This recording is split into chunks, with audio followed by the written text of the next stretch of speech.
ka-farmers, i-repack po natin yung ano natin, yung tuyo natin para ibenta natin ito bukas. Kasi busy tayo kanina. 2 araw na tayo walang income. So ito, ibebenta natin bukas. Kaya ikikilo-kilo na natin to. 1/4 to 1/4 lang kasi yun naman yung madali dito, yung ano lang, 0.25 yung inaano nila, binibili. Bihira lang naman bumibili ng tag 1 kilo. Kailangan yung plastic hindi mo iniihipan kasi yung laway syempre di naman natin yan baka ano ng laway.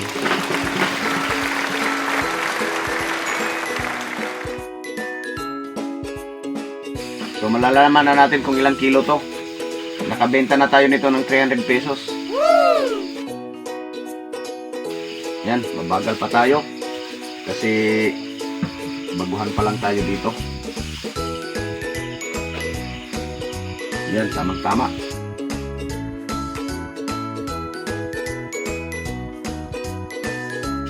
Yan, kita nyo naman siguro yung ano natin, yung 0.25.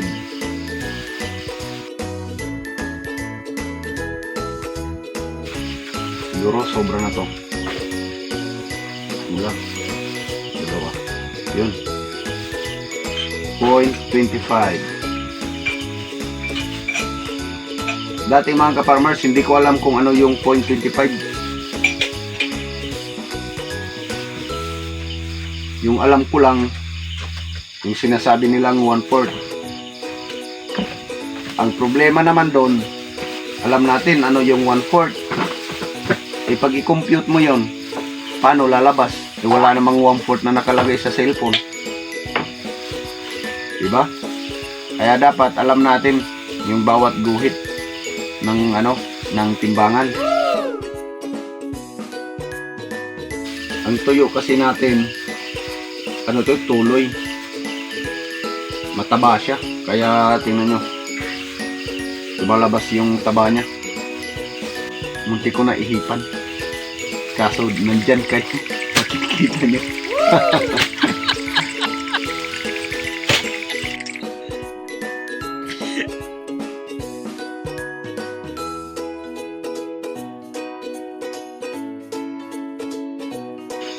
Yan nga po pala, 1 kilo na. May isang 1/4 din kasi doon. Yung una nating natinimbang.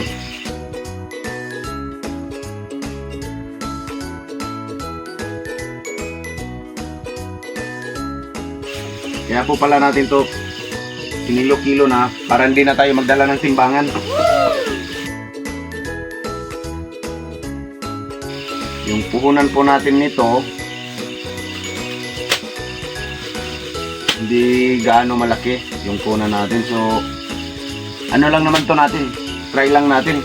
Kasi pag maulan, di tayo makaluto ng rice cake. Ito yung ano natin, tuyo naman yung ibebenta natin. Para hindi sayang yung araw natin, kikitain natin sa isang araw. Tsaka may ano kasi tayo may bago tayong paggagamitan ng pera. Papakita ko sa inyo bukas pag pagbenta natin ng itong tuyo.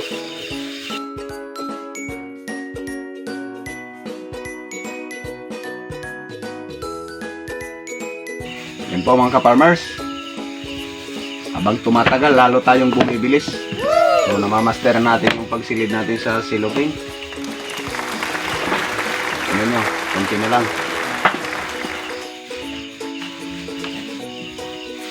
So pag masanay pala tayo nito, madali na lang.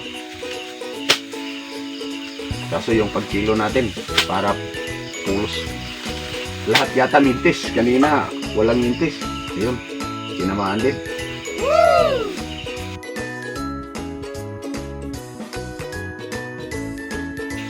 Ang isda po pala na ito, na ginawa nating tuyo, ay tamban tuloy. Ito daw yung ginagawang sardinas. Kasi baka sabihin ng iba, anong isda ba yan? Hindi naman to baboy. Hindi karne ng baboy. So, tamban tuloy ang isdang to.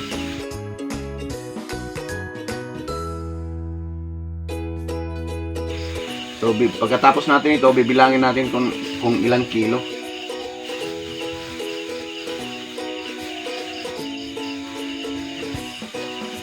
Kung kikita ba tayo nito or malulugi ba tayo sa puhunan natin. Nakabenta na tayo nito ng 300 pesos yung nabenta natin. Yun, sobra na. Parang 1 kilo na yata. Ito pa din. So, ayan.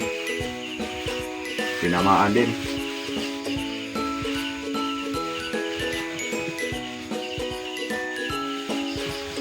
Yung mga backup natin tulog na.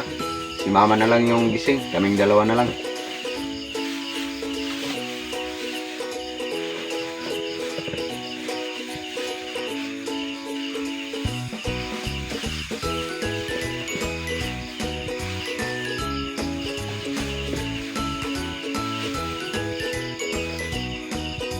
Yun. Tinamaan din. Buti pala yung ganon yung gagawin. Kasi mas madali. Tingnan nyo, konti na lang. Siguro nasa kalating kilo lang to. Mahigit. Or 0.75.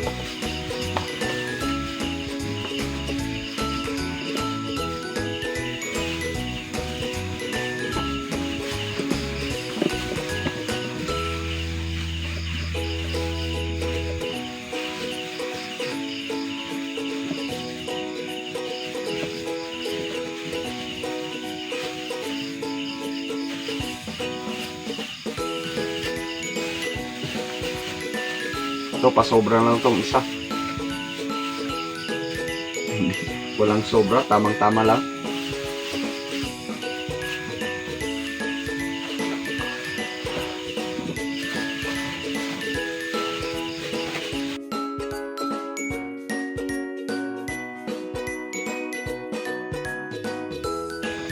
Yung muntik pang halaglag. Parang kinabahan tayo.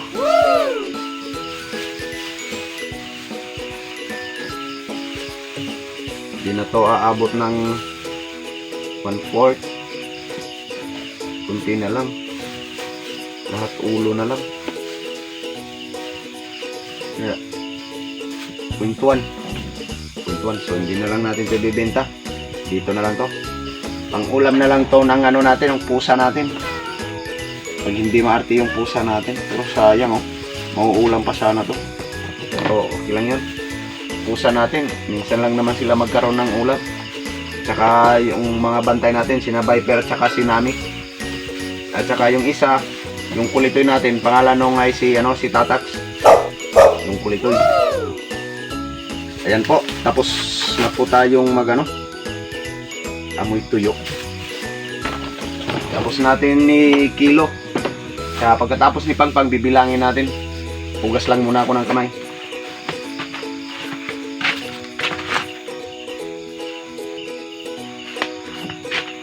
Ayan po, lilinisin na po natin. Kaya tatabi na natin itong ito yung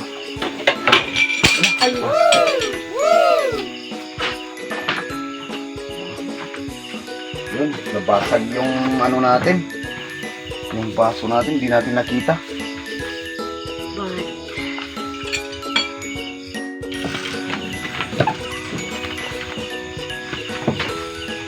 Ayan po mga ka-farmers, tapos na po tayo nag-kilo. Saka, ayan, bibilangin na natin. 1, 2, 3, 4, 5, 6, 7, 8, 9. So, 9.5 times 200. So, mayroon tayong 1,900. Yes, tama ba ako mga ka-farmers? 9.5 9 times 2 18 plus 100 tama 19 1,900 tsaka may nabenta na tayo na 300 pesos. So yung kikitain natin 2,200. At saka yung puhunan natin dyan ay 500 pesos lang sa isda. Itong sa isda na ano natin, binili natin. Yung presko pa siya. So okay din naman pala tong ano natin eh, business na tuyo.